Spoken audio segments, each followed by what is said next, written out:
Very good morning children. In this video we are going to discuss is about large intestine. Okay, before that the last video answer as you all answered, yes, it is enterokinin which influence the secretion of succus centricus juice or intestinal juice. Okay, so today we let into the video of larger intestine. Why it is referred as large intestine? Because of its diameter. Yes, it is 7.5 centimeter is the diameter of larger intestine, and it is having the parts like CAECUM.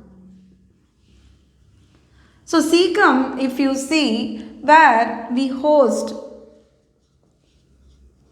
more than 500 bacteria. And you can find it's a junction between the smaller intestine and CAECUM. There is a valve which is called ILEOCAECAL valve or SPHINTER.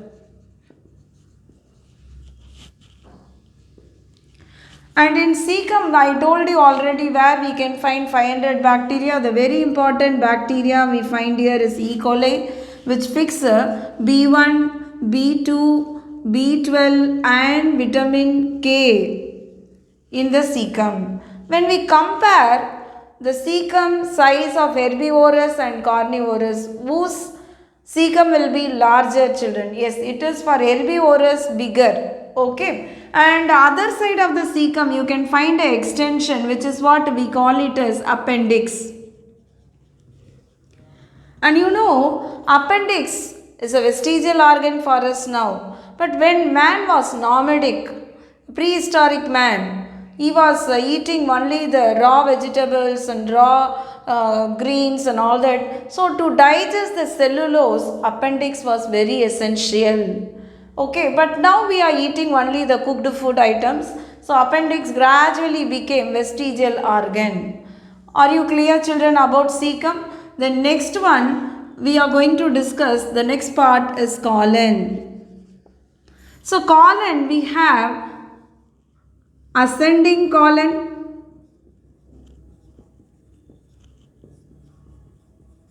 transverse colon, descending colon,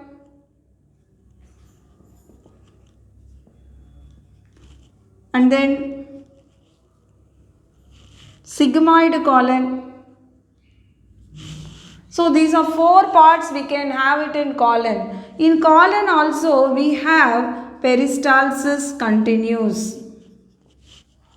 And it pushes the waste material. So hereafter only the waste will be there, roughages will be there. Those things are pushed to the rectum. So rectum will be here. And when it is pushing, of course, it also absorbs water as well as electrolytes. And the sac what we find after colon is rectum. So rectum is a sac where we can store the fecal matter for about 48 hours. Of course, here also peristalsis continues. Can you tell me, children? And we discuss peristalsis from esophagus till rectum.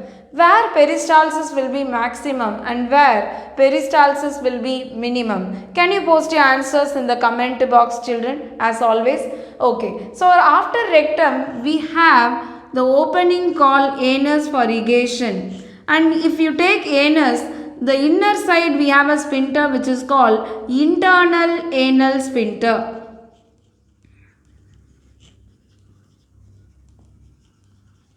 And outside we have external anal sphincter.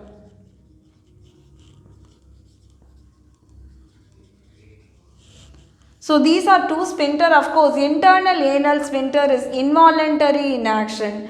External anal sphincter is voluntary in action. So these are the parts we can find it in larger intestine. Little digestive work only with the help of microbe. Apart from that, peristaltic to push the waste and the debris, fecal matter stored in the rectum, egated out through anus. I hope you all understood, children. Thank you all for watching. Please support me.